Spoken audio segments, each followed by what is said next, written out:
taken. So that's why, where is Ayago Nankavirwa?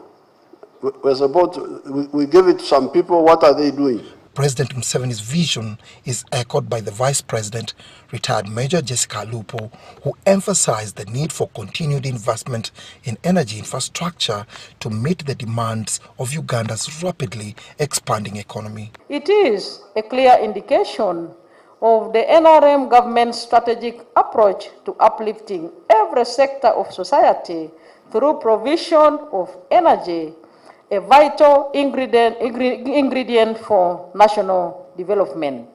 According to the Minister of Energy and Mineral Development, Dr. Rhoda Ngonzi, the commissioning of Karuma is not just about adding megawatts to the grid, but it's about ensuring electricity stability. First of all, government contributed 15% to the money that was used to set up this plant. And that means that the cost of the electricity from here is going to be cheaper, 4.97 US cents. She, however, underscores the need for the government to continue investing heavily to cushion the country from load shedding and blackouts in the near future.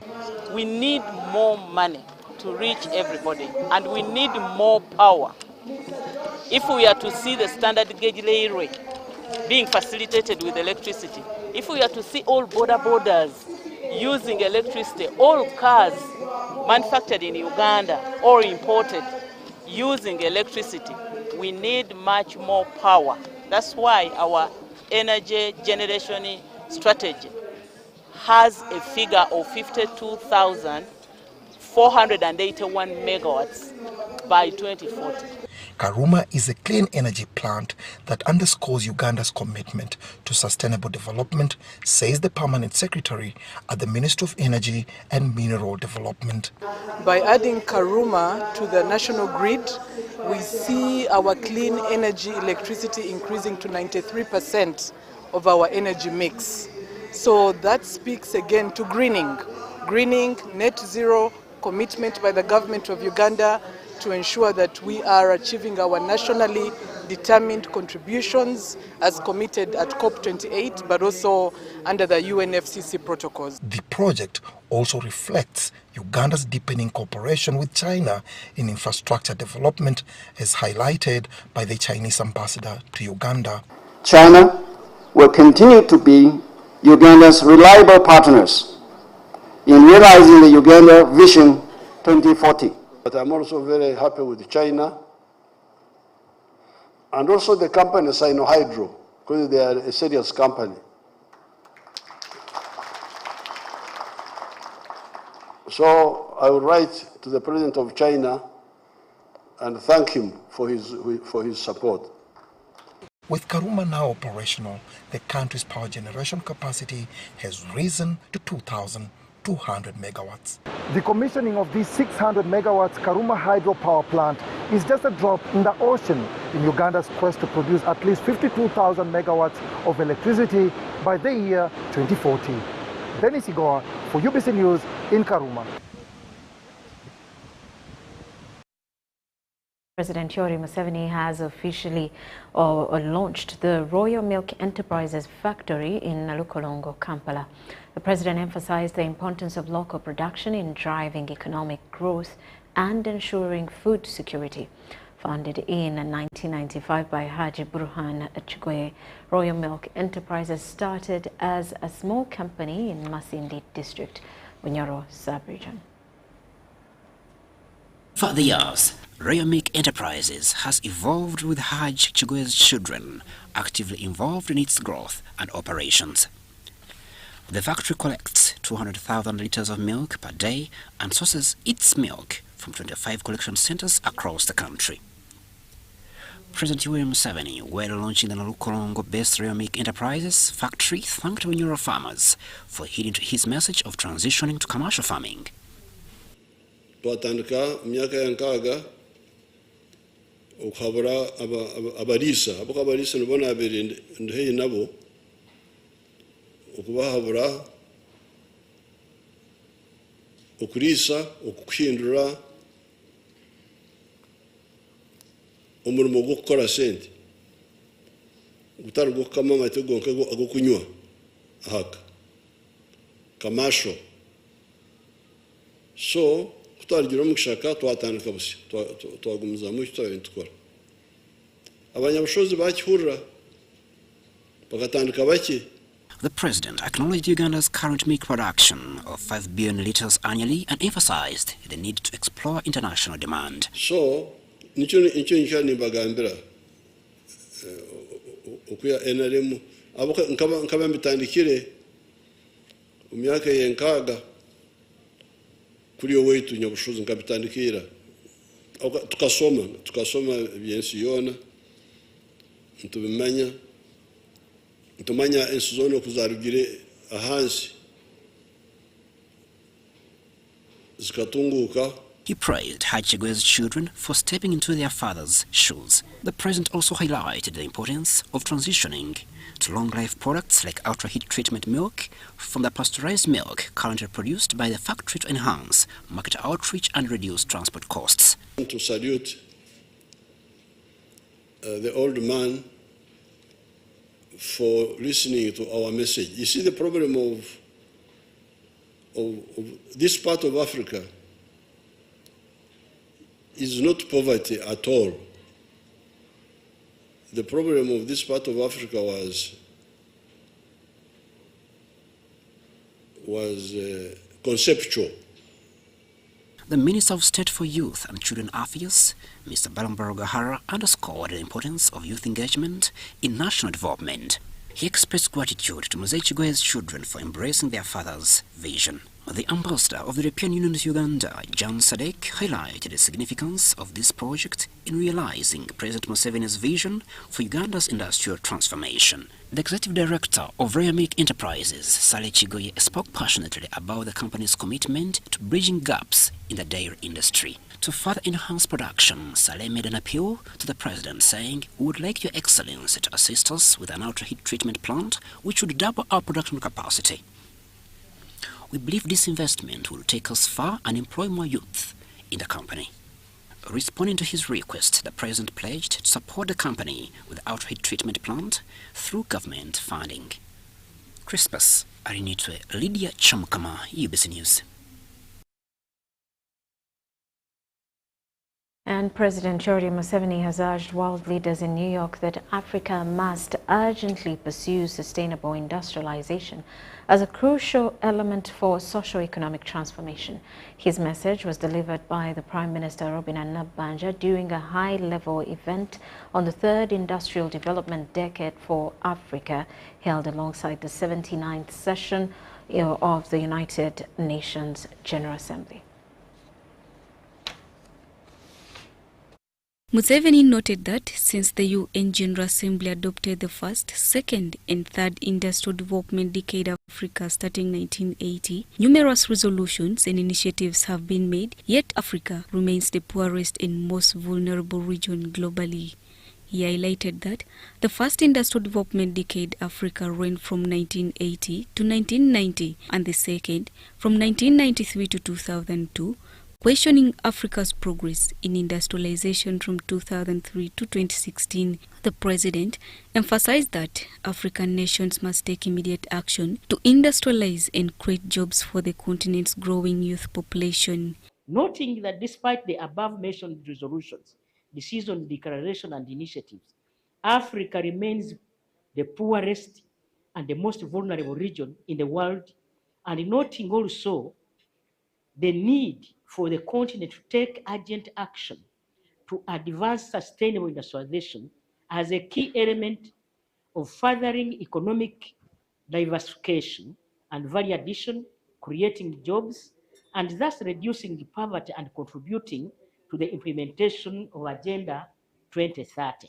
In her address, the Prime Minister, Rhoda Ngonzi, outlined several factors African leaders need to tackle to promote sustainable industrial development. She pointed out the high cost of financing in many African countries, which hampers private sector involvement in developmental initiatives.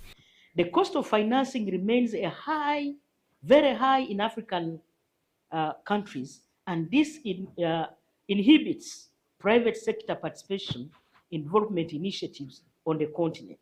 Museveni encouraged African countries to leverage their growing population projected to exceed 2.5 billion by 2050 to expand markets. Fortunately, we have a huge potential market of Africa of 1.5 billion people today.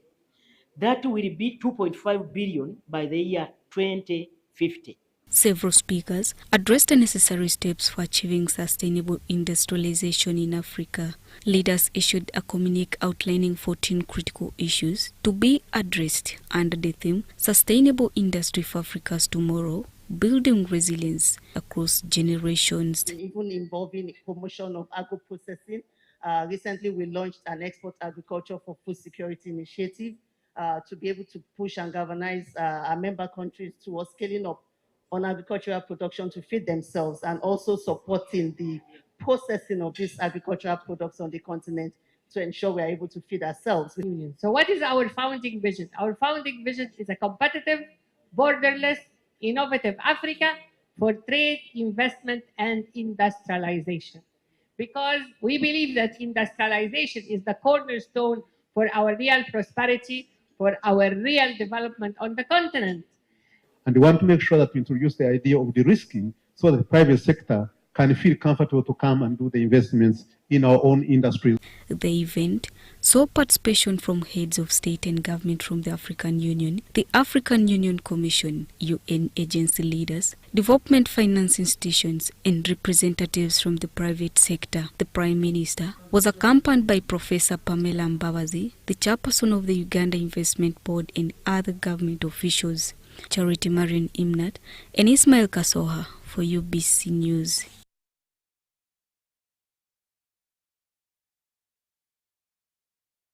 Institutions responsible for managing admissions into nursing and midwifery programs have been cautioned to admit numbers that they have capacity to take care of to solve the problem of overcrowding in institutions.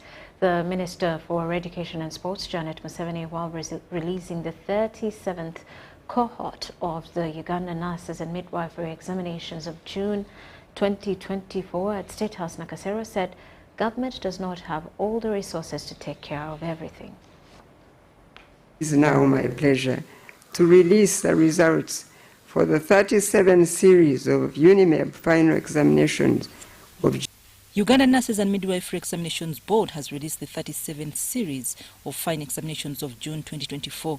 The Minister for Education and Sports, Janet Museveni, officiated the examination release. My hope is that technical teams from the training institutions, UNIMEB and the Ministry will sit together, preferably in the same room, and find answers to questions on why the results attained in a particular release are this way, what needs to be done better.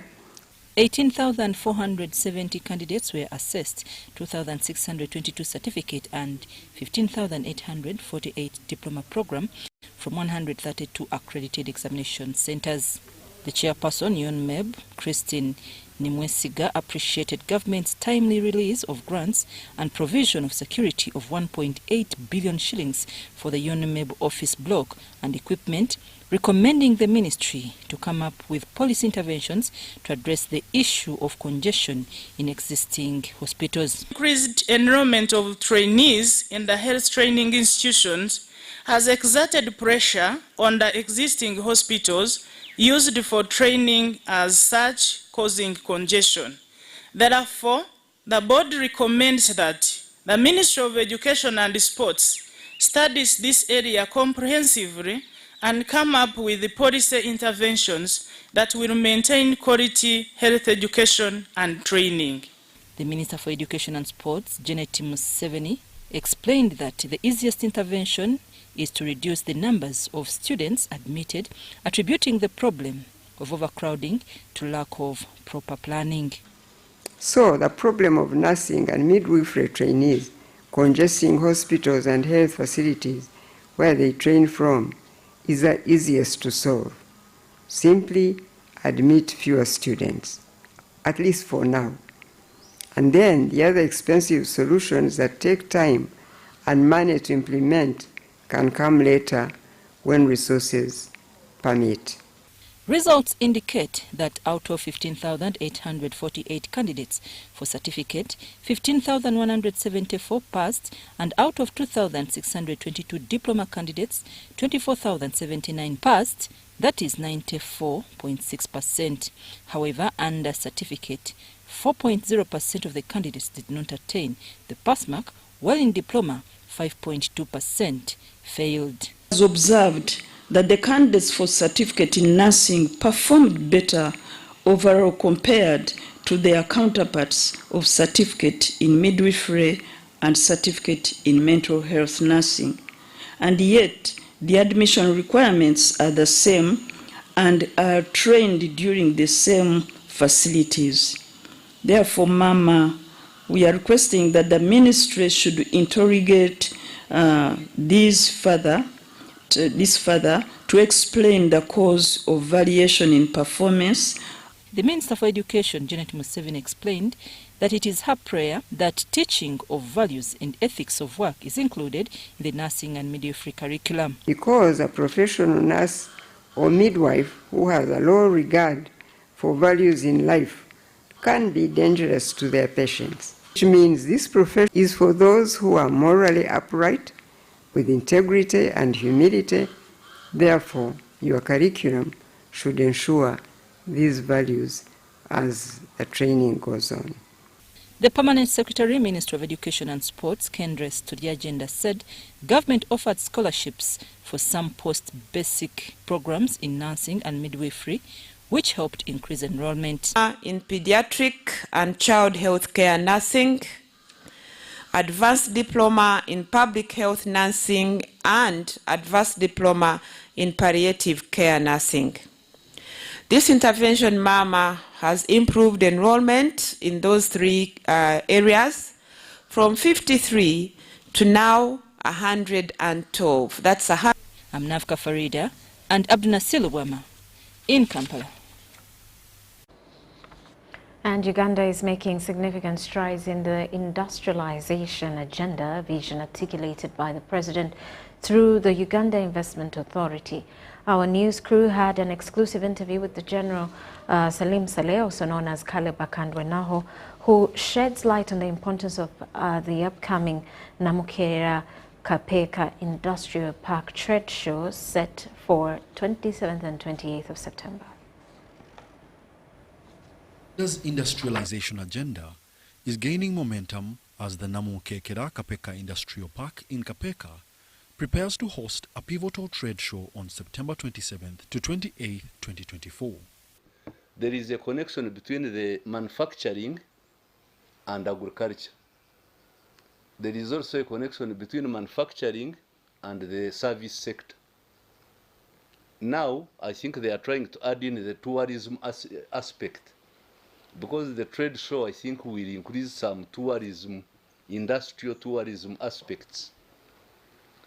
The significance of this event is to attract local manufacturers and showing the park's industrial potential.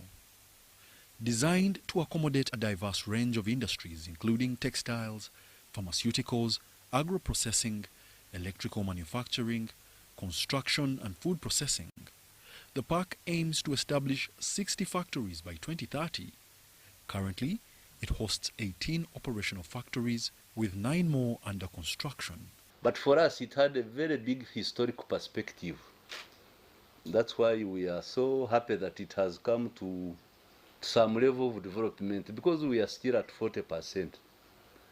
By the time we reach 100% of the capacity, many people will be talking about it. The trade show will facilitate interactions between local industry players and potential investors, providing a platform for exploring opportunities within this growing industrial zone. It is industrialization so that we can move more people from the agriculture side into industry and services. Because as you have seen in Kapeka, the employees in the park are almost equal to the employees outside the park who are self-employed. General Saleh highlights that the park offers numerous incentives to attract investment, including tax breaks, free land, and access to affordable electricity. These initiatives have already drawn interest from international investors. The broader context of Uganda's industrialization is outlined in the National Industrial Policy 2020, which aims to boost the industrial sector's contribution to GDP from 26.7% to 31%. From 2006, in the economic development strategy, we planned, and we are still planning to have about 25 such industrial parks like Kapeka. I think like 9 or 10 of them are already active. General Saleh reiterates that events like these are crucial for fostering partnerships that can lead to significant economic transformation.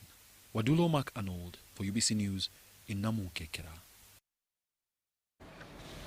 And Frank Nyakana Rusa, also Robert Nowere have been announced as the interim executive director and deputy respectively for Kampala Capital City Authority, while Dr. Sarah Zalwango sits as the Director of Public Health. The announcement was made to the staff of KCCA in a meeting convened by the Minister for Kampala, Hajat Minsa Kabanda, following the closed-door meeting that decided on the names for replacement.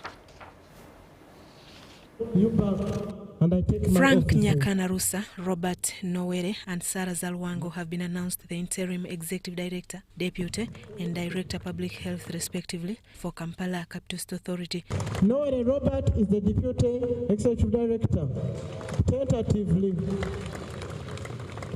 the three directors were disclosed in a meeting convened by the Minister for Kampala, Hajat Minsa Kabanda, following a closed-door meeting that decided on the selection. Today we are going to pronounce ourselves tentatively what we are going to do. Their appointment followed dismissal of the three top directors following the IGG report that faulted them of negligence that led to the death of over 30 people in Kitezi. During the meeting, the Minister for Kampala, Hajat Minsa Kabanda, tasked the staff at KCCA to collaborate with the interim executive to steer continuity of the authority. Stay calm. Let us be calm and ensure that the changes do not adversely affect the delivery of service by KCCA as an institution. State Minister for Kampala, Kabuye Chofa Togabye, noted that among the issues that will be handled in the interim will include aligning the human resource for adjustment to positive change. You know yourselves, some of you know yourselves that you've been here just masqueraders and you are like ticks milking everybody. You will go, of course you will go. By next week we shall have cleaned the whole house. Katuramu, who represented the head of public service at the meeting, tasked KCCA staff to uphold their roles and desist from taking their service for granted. Katuramu also tasked the interim executive not to undermine issues of waste management, staff payment and accountability. To request KCCA to reflect on the issue of waste management. You seem to be looking at the tail end.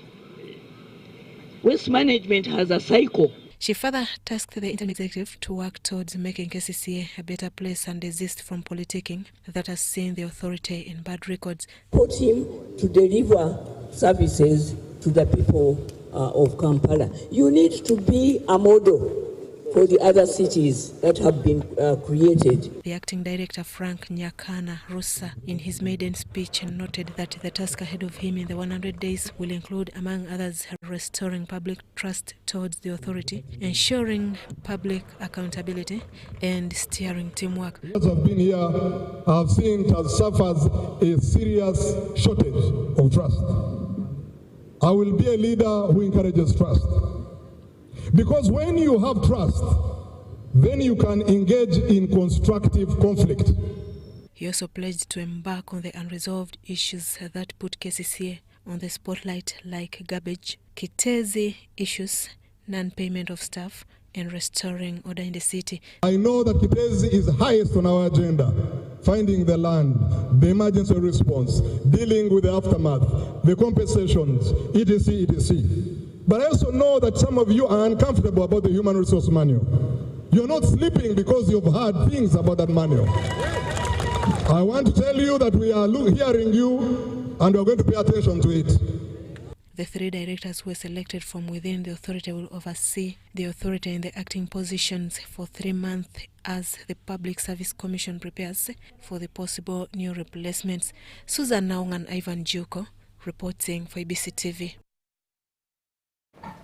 State Minister for Lands Dr. Sam Mayanja has intervened in a land dispute at Namambe Industrial Park between Iran-Uganda Trade and Promotion Services Limited and Saba Gifco Limited.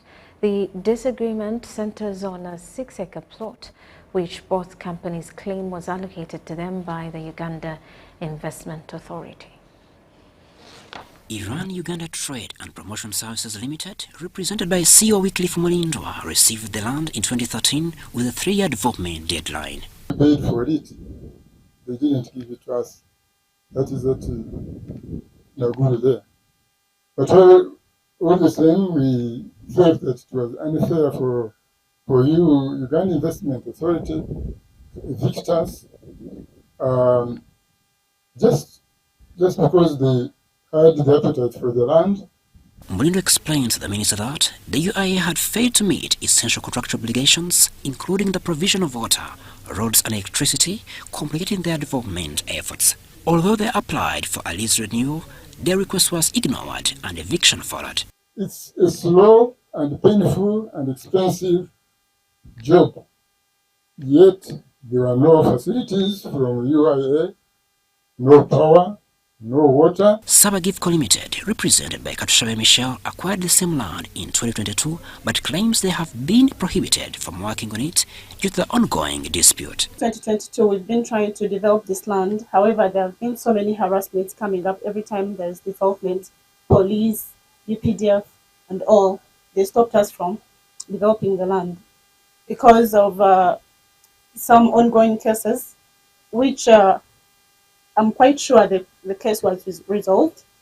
Nagasha Christine, the acting head of Namambe Industrial Park, defended the UIA's actions, stating that Saba Gifco Limited received the land based on instructions from Minister Evelyn Anite. From the guidance of Honorable Minister Anite, we were requested, the last sitting of board requested that for all cases where we have withdrawn from investors, here, sometimes the complaint will go to the minister. We are going through a process that we are going to do. Dr. Sam Mayanja expressed frustration, noting that President Museveni had issued a directive in 2019 to renew Iran-Uganda's trade lease, which the UIA has not implemented. He criticized the UIA's management of land allocations, which has led to confusion among investors. I direct you to immediately effect the lease renewal of the above land to Iran-Uganda Investment Promotion Services Limited. 2019 directive has a force of His Excellency the President. So, Kagoro, immediately, in fact, I'm going to leave you behind. Both parties are here, and investment authority are here. You can even have the initial meeting here, prepare for the next meeting, and you will give me a report at the end of the whole thing. And I would request you to be consulting the Presidential Special Assistant. Crispus Arinitwe, Jamil Sekaja, UBC News. Meanwhile, members of the NRM Secretariat have concluded their 2-day consultation tour of the sub-region, interacting with the fishing communities in Jinja and Mayuge, as well as sugarcane growers who have expressed concerns over the increased harsh operations of the UPDF Fisheries Unit and exploitation by dealers, respectively. Now, the Secretariat team to the Busoga sub-region was led by Deputy Secretary General Rose Namayanja.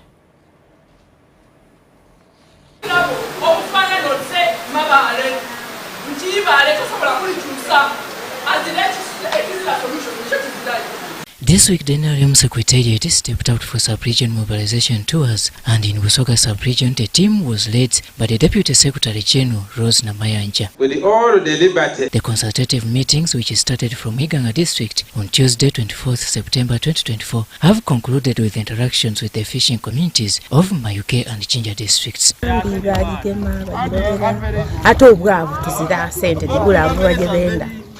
Nayenga naffe twagala tujje to get it from the horse's mouth.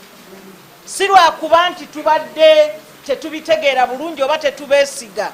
Naye njagala okubategeeza okuva lwe twazze jjo paka kati namwe okubawulira mwennyini. Kati tukakasa nti ensonga ssemasonga byonna weebiri naye ensonga ssemasonga ya bikaado. Not misunderstand him. It is us, the people, who fail to follow the rules and guidelines and the laws, and then at the end of the day we complain.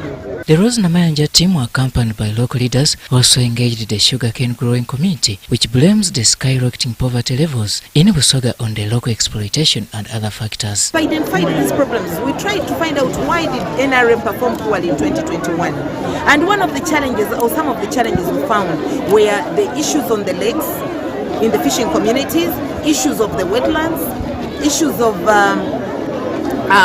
sugarcane, prices of sugarcane.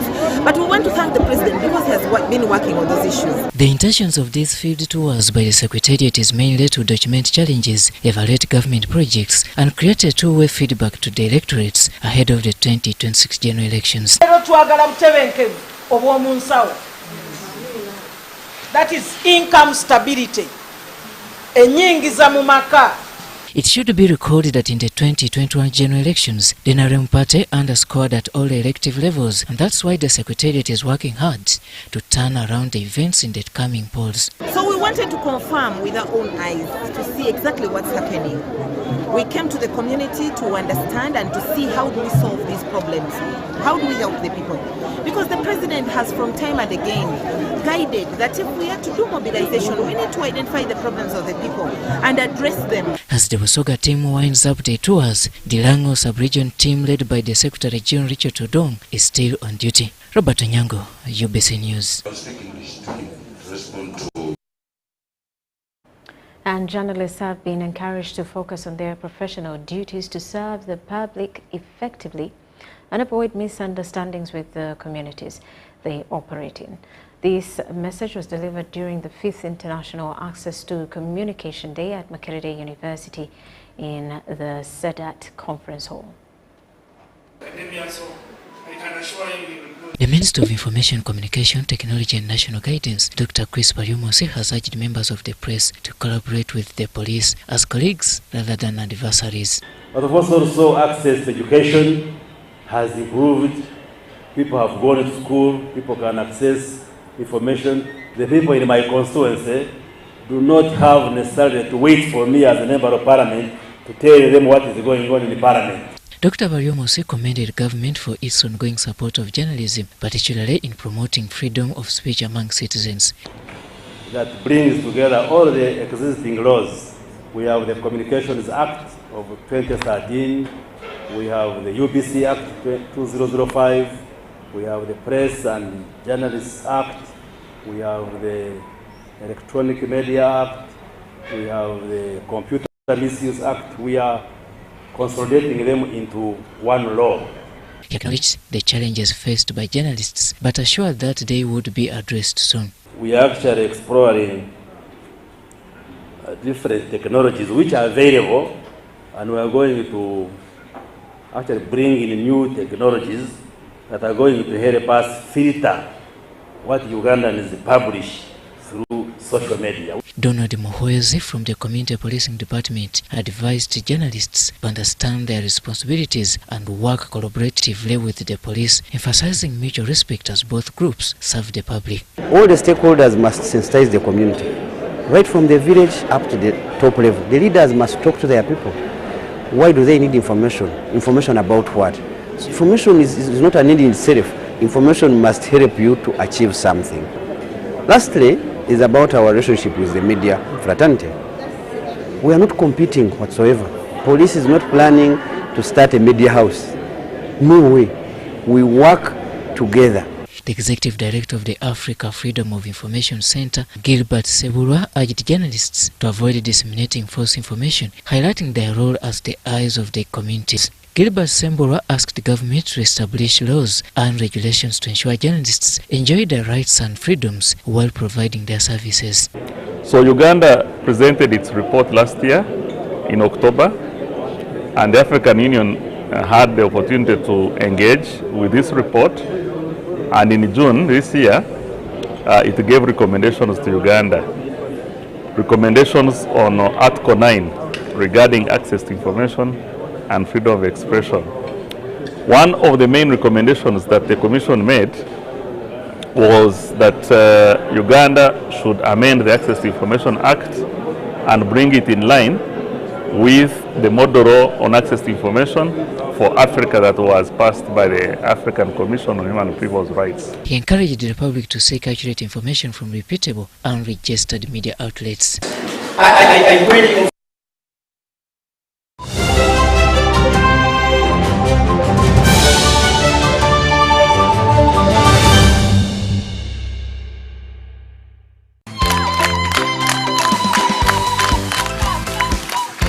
We are at Shiloh Standard Nursery and Primary School to reward our lucky winner again for our pay school fees with Momo.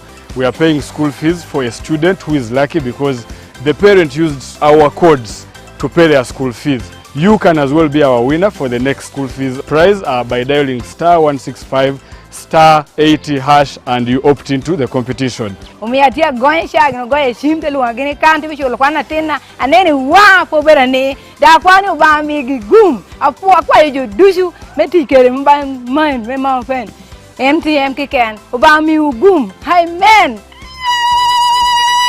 Together we're unstoppable. Ngalu ngalu ngalu. It's true what people say, that when I wash and you wash your hands with soap, we'll have less infections as Ugandans. After all, it's hands that handle money. It's hands that feed us. Hands that prepare soil for farming. Hands that we use to learn. And hands that we use for fun. When I wash and you wash, it means clean hands for all. So, wash your hands with soap and clean water regularly to keep away infections and disease-causing germs. This message is from the National Hand Washing Secretariat with support from UNICEF.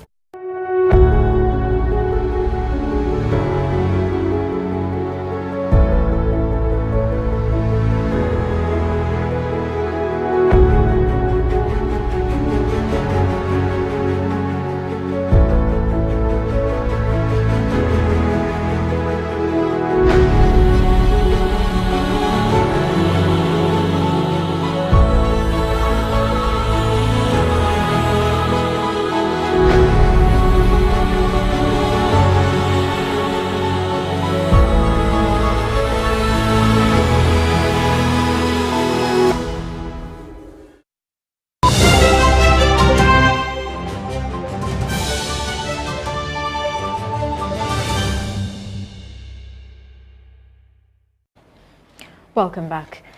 Now, the late Reverend Father Damien Grimes, former head teacher of Namasagali College, has been honored for his significant contributions to the education sector in Uganda. This tribute took place at the National Theatre in Kampala following his passing in Liverpool, UK. The late former head teacher of Namasagali College, Reverend Father Damien Grimes, has been celebrated for his extensive service to Ugandans. During his 42 years in Uganda, he is said to have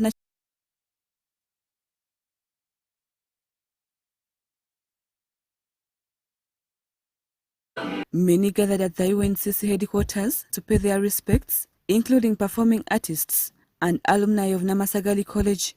The evening was filled with eulogies expressed through songs, dances among others, honoring the life of Reverend Father Grimes.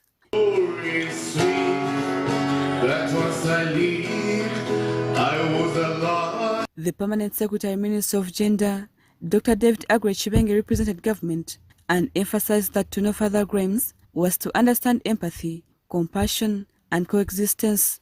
To the spiritual needs of many, offering guidance, support, and comfort to countless individuals and families, many of these orphans and needy Ugandans.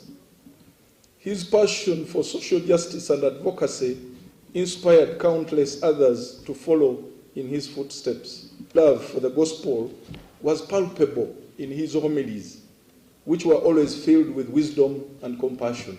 Notable figures in Uganda's politics, in the academia, in arts, in media, in business, in all spheres of life. Reverend Father Grimes has also been described as a pillar of transformative change in the country's education sector.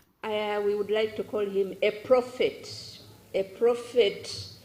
who had a very clear vision of what he needed Uganda to become in terms of education.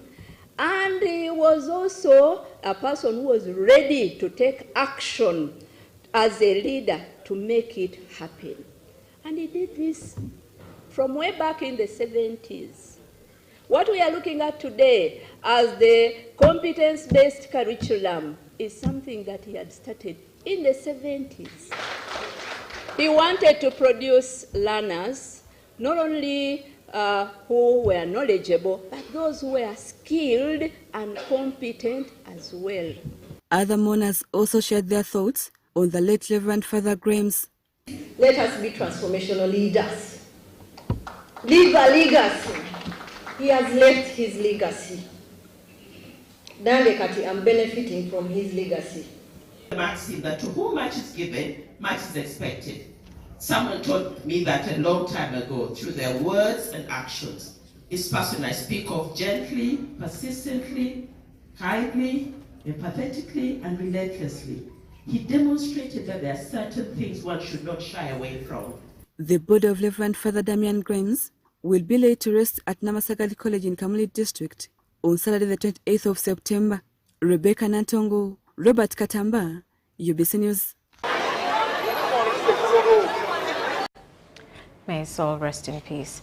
The African Center for Torture Victims is advocating for the adoption of a national rehabilitation policy for torture victims and survivors to address the growing number of the victims in the country.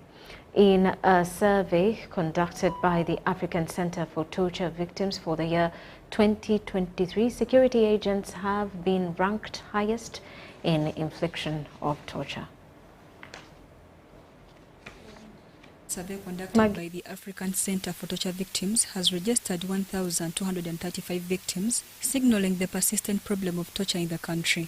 This, in spite of a comprehensive anti-torture legislative framework in Uganda, incidents of torture continue to rise. In 2023, the African Center for Treatment and Rehabilitation of Torture Victims registered 1,235 survivors of torture, of which 505 are male and 398 are female.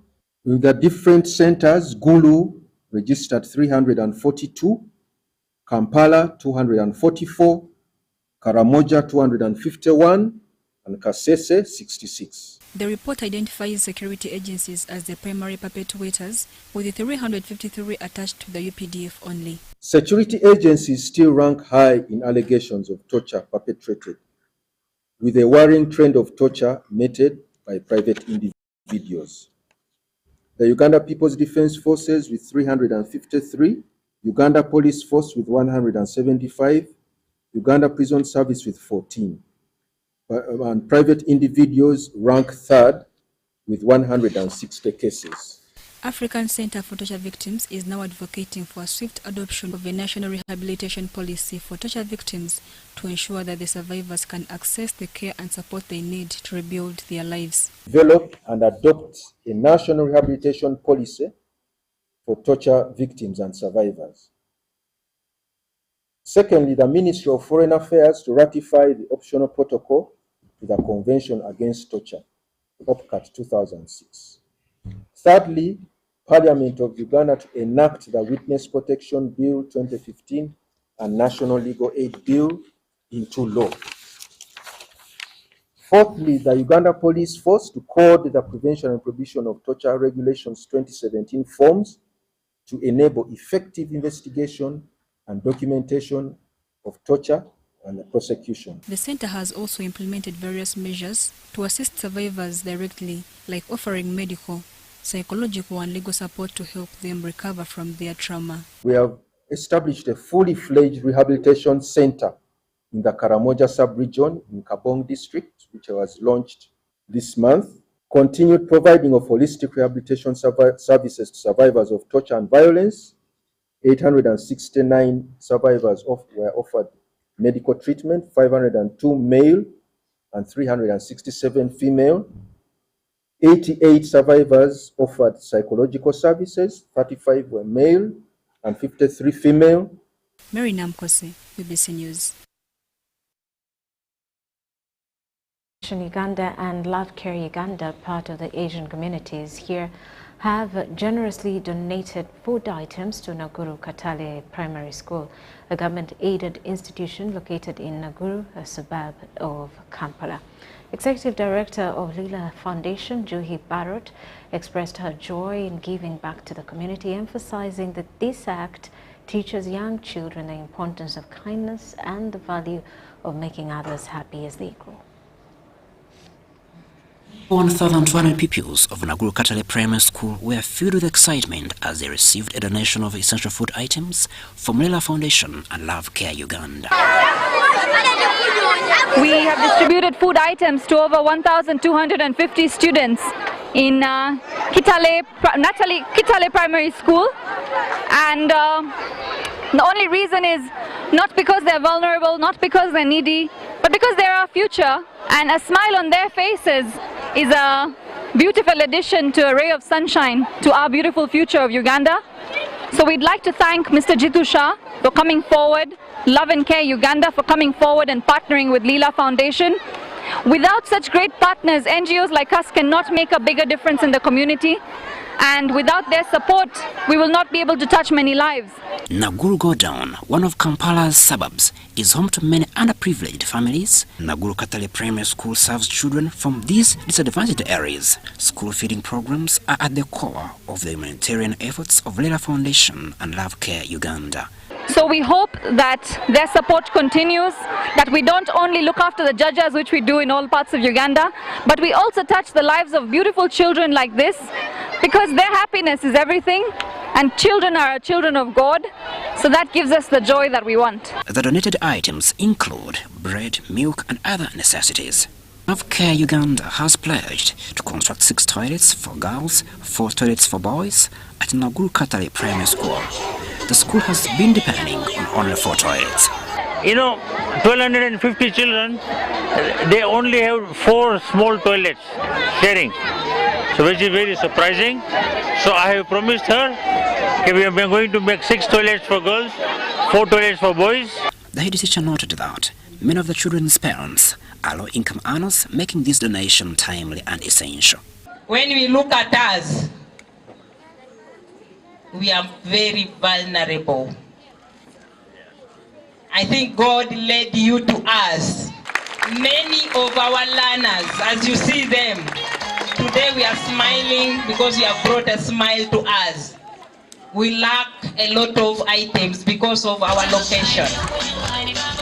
Most of our parents are those low earners from a slum. The children also celebrated the birthday of a founding member of Love Care Uganda, showing their excitement as they left with the food items. They have given me bread, milk, and a cake.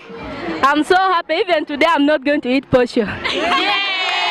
Crispus, Arinitoi, BBC News. And has moved to resolve the ongoing standoff among the fishing community. It has seen escalation of the conflict on proper and improper fishing methods. Deputy Speaker of Parliament Thomas Tayebwa wants government through the Ministry of Agriculture, Animal Industry and Fisheries to harmonize the standoff between the fishermen of the Nile perch and silverfish. This was during a meeting held at Parliament, bringing together members of Parliament from the fishing community.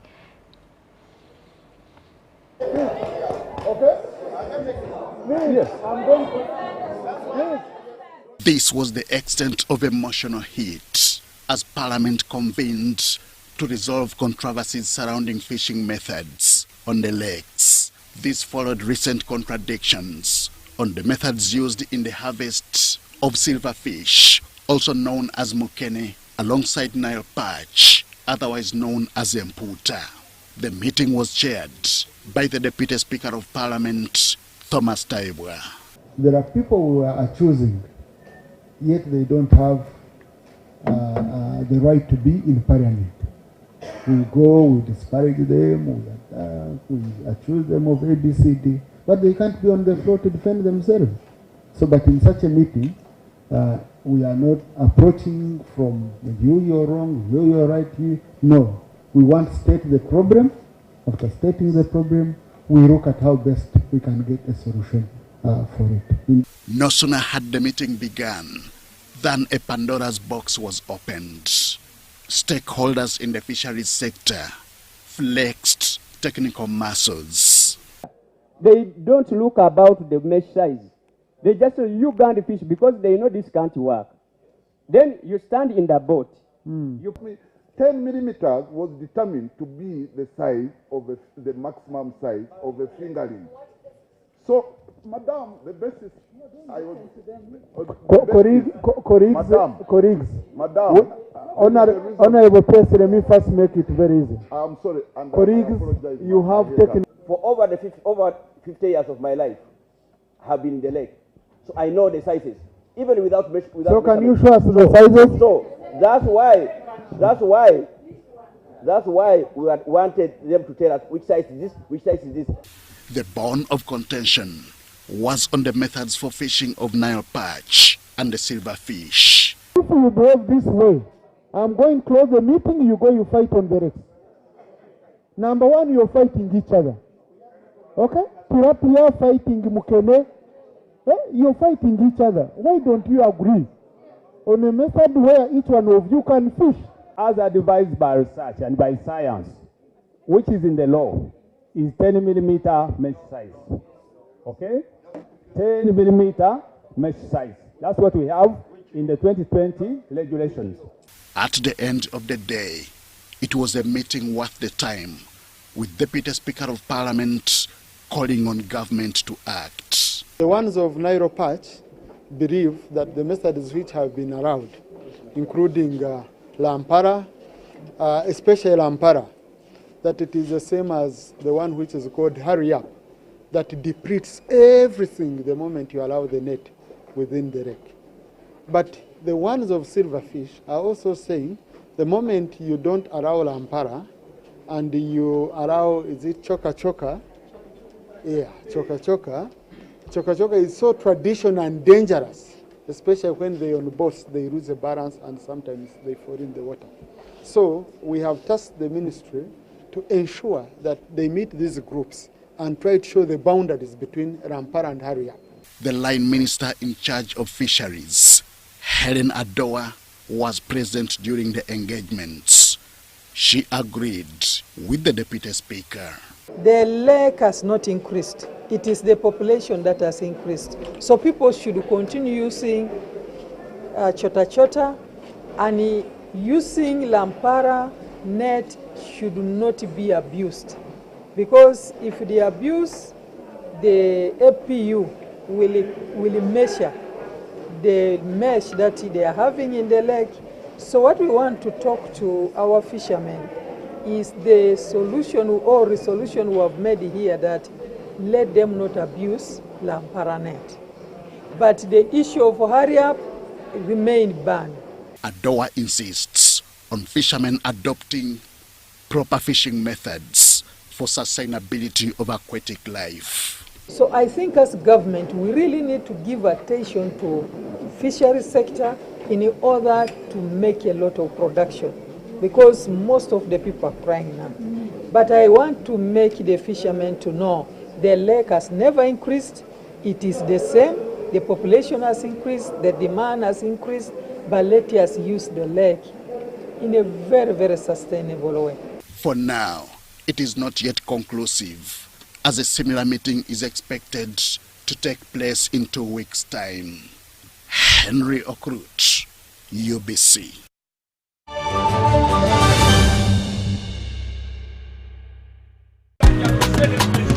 You used to tell me that I don't make you happy.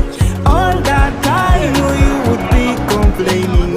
I'll call you every day, yeah yo, baby dondolo. You can now get all the Chibuzi out with MTN voice bundles. Call all networks, Kubei Dondoro. Buy a 25-minute voice bundle for only 1,000 or buy any daily voice bundle of your choice. Dial *100 *21# and select daily or use the My MTN app. When we talk together, we are unstoppable.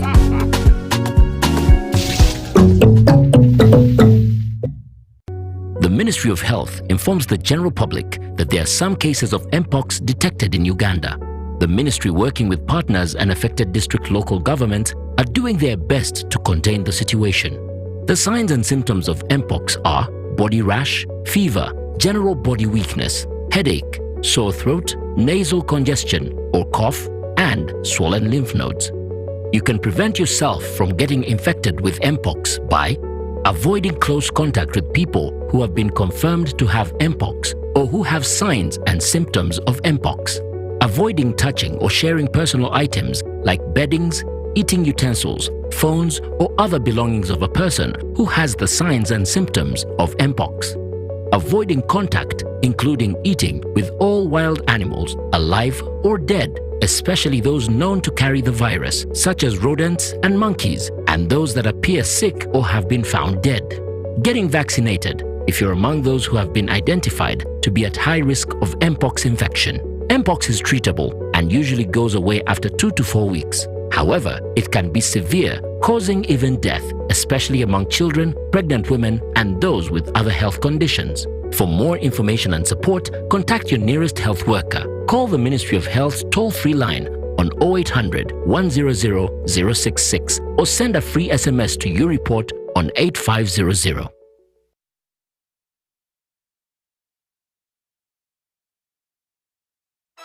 In the heart of Uganda, a financial revolution is happening. We were once left out, saving the old-fashioned way, with an unexpected saving spot, keeping it too close for comfort. But now, we found a better way to save and manage money. Download the Wendy app from Google Play or App Store or dial *229#. With Wendy, your money is safe and you can earn interest daily. Visit your Google Play or App Store or dial *229# to register. Wendy Wanawoli. The East Africa UK Tourism and Culture Expo 2024 is here, happening on 8th and 9th of November 2024 under the theme Enhancing Tourism as Engine for Social and Economic Transformation on the sidelines of WTM London at the Rembrandt Hotel, 11th Thalo, PI South Kensington, London, SW7 2RS, United Kingdom. The guest of honor will be the Right Honorable Rebecca Kadaga. For tickets, exhibitors will pay £1,000 and participants will pay £300. For more information, call +256 787 096 100 or +254 795 806 969. Visit www.eauktourismexpo.com to register. My girl, she a Cinderella dance till she fall off. She not care for money even if you're big and tough. She do it for the love. She a liquor shot till she tipsy. That the dancing, yeah.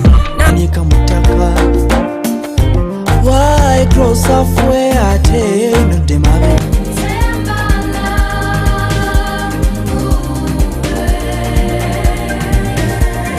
Am I just too selfish? I don't share with no one else. Am I just too selfish? Don't know anyone who feels so right. Don't know anyone who makes me. I had to come to terms with it and realize it's the look inside of your eyes. Something about it got sparkle like a star when I dream of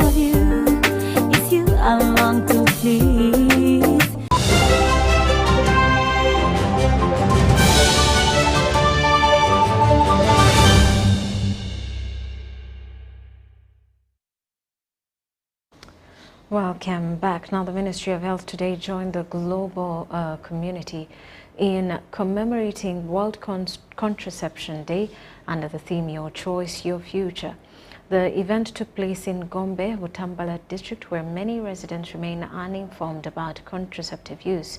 The event was attended by Honorable Hanifa Kawoya, State Minister for Health, who emphasized that issues such as poverty and early marriages are significant contributors to the rise of unplanned pregnancies in the district. Called upon men to support their partners in using contraceptives, arguing a collective responsibility in family planning. State Minister for Health, Hanifa Kawoya Banglana, made this statement during the commemoration of the World Contraception Day in Gombe, Butambala district, a region known for having one of the youngest population of mothers and fathers. Kubanga mchimanyi bikosi mumwagara kwepicha muchagara sijja kubagobako mwekole bikosi wamwe naye mumirama ki amakere tuleme okufuna embuto zesitakoze ki. The Director of Creative Services at the Ministry of Health, Dr. Charles Olala, highlight one of the government's major achievements in family planning, confirming that family planning services are now available at all government health facilities across Uganda. And women and girls can access these services even in the community. And so we can be able to do, we have made achievements as a country, and we want that we need to progress in that area and be able to close the gap of the unmet need. Most of the times you find that women are interested in products, but the distance to health facilities is extremely far. So it's better for them to have products that they can use at home and manage by themselves. In some cases, we also refer them for the ones that can be given by a health worker because they have a right to choose. The Deputy Resident District Commissioner, Butambala Katunze Yahaya Kavuma, urged the community to take family planning seriously. He emphasized the importance of either abstaining or using contraceptives to avoid unplanned pregnancies and combat sexually transmitted diseases. UNFPA Deputy Representative David Alem stressed the critical importance of providing access to contraceptives, especially in rural areas. What it is so that they're able to access them without any barriers. And today, World Contraception Day, is actually a very good occasion for us to bring here community leaders together, to bring here community members, to bring government, civil society partners to raise the awareness of the community here in Butambala. The World Contraception Day reminds us access to family planning services is not just about controlling population growth, it's about ensuring healthy futures for individuals and communities. Robert Katamba, UBC News.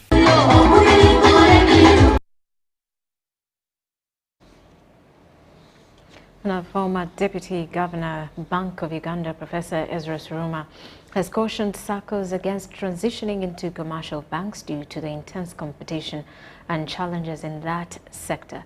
Professor Suruma was speaking at the 9th Annual National SACCO Conference in Kampala. Suruma has urged Ugandans to remain vigilant in the pursuit of economic and financial independence, warning of forces working to keep the country economically disadvantaged. Because I started a SACCO in my village that was serving many people and helping a lot of, in fact, it grew, it was serving 3 sub-counties. And then when it was at its high paying, school fees, people in universities and so on, some wrong people came in and stole the money. And we are struggling to put it back. And now how to get the people whose money was stolen to come back is not a joke. He emphasized the vital role SACCOs play in ensuring economic sustainability for communities and noted that over 19% of Ugandans still lack access to financial services, with only 14% holding bank accounts. I think we need some protection for depositors so that they will not lose their money for whatever reason. Ever since I was a child, I've known problems with the cooperatives, the secretary, chairman, stealing money of the cooperative, the disappearing or pretending that the money has been stolen. And the poor people, they don't know what to believe or disbelieve, or they know that they have lost their money. And we need to find a solution. He reassured participants that the rise of mobile money complements rather than threatens SACCO operations, expanding financial inclusion in Uganda. That we need strengthened regulation and congratulate Parliament for rejecting rationalization of Uganda Microfinance Regulatory Authority. I was really happy when I read that report to see some of our members of Parliament have the courage to say no. Again, we are trying to build institutions,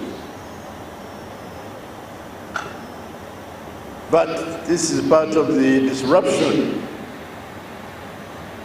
Somebody is trying to undermine the regulatory authority.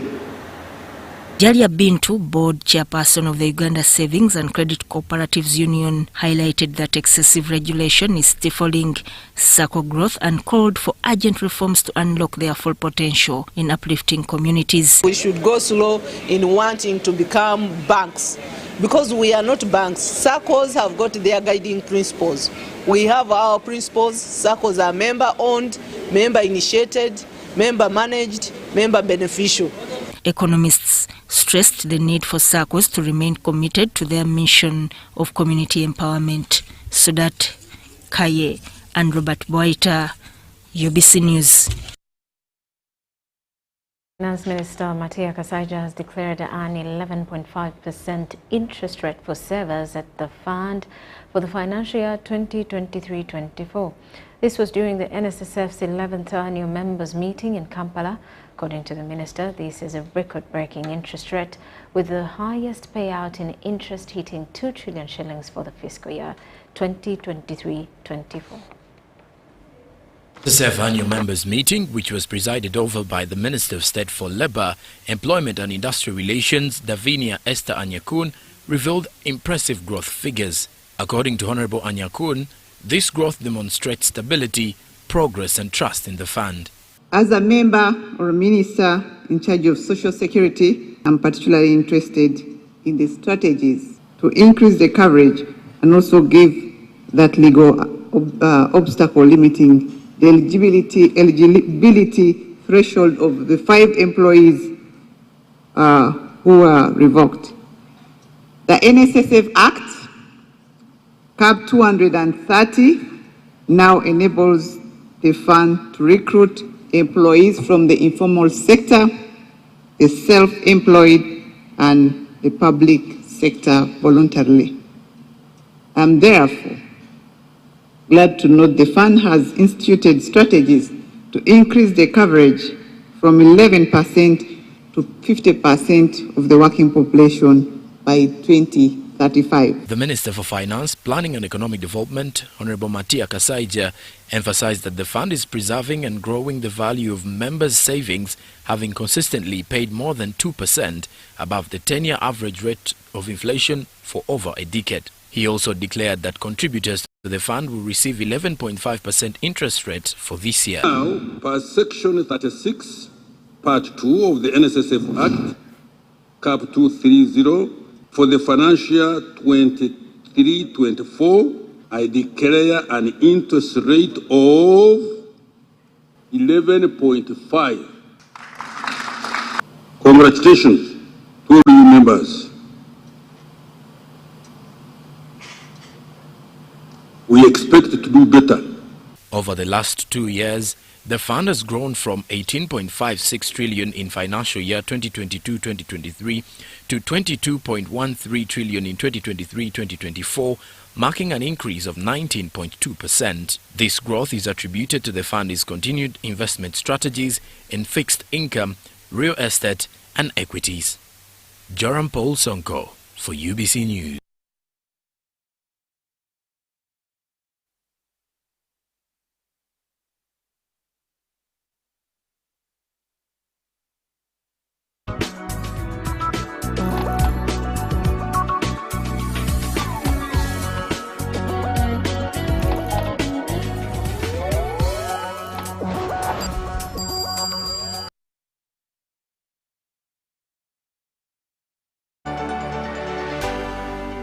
UBC, inspiring Uganda.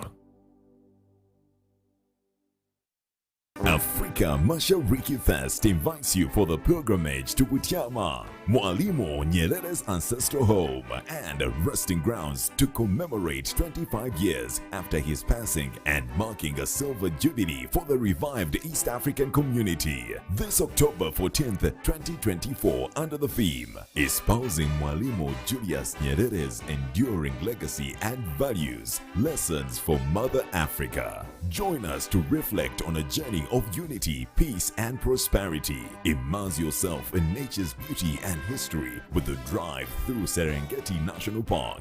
Visit Mwalimu's Mausoleum, Museum, Butiama Cathedral. Attend the Mass to pray for Mwalimu's canonization for his journey to sainthood in Butiama Cathedral. Engage in a reflective dialogue on our region's future with the ESC founding mothers. Travel with ease on our chartered Uganda Airlines Bombardier CRJ 900 or aboard one of our 4 luxuriously equipped Kiram Motors Kayola diesel coaches, complete with full SC Wi-Fi and toilet, ambulance escort and security throughout the trip. We call upon our brothers and sisters, the Somali community, Eritreans, Ethiopians, Congolese, South Sudanese, Burundians, Rwandans, Kenyans, Tanzanians, and all Pan-Africanists to be part of this historic pilgrimage. Embrace this momentous occasion to reaffirm our shared values and aspirations for Africa's future. Seats are filling fast. Secure yours now with business class at $1,000 US, economy $800 US, and an all-inclusive road trip package for just 500,000 Uganda shillings. All payments on account name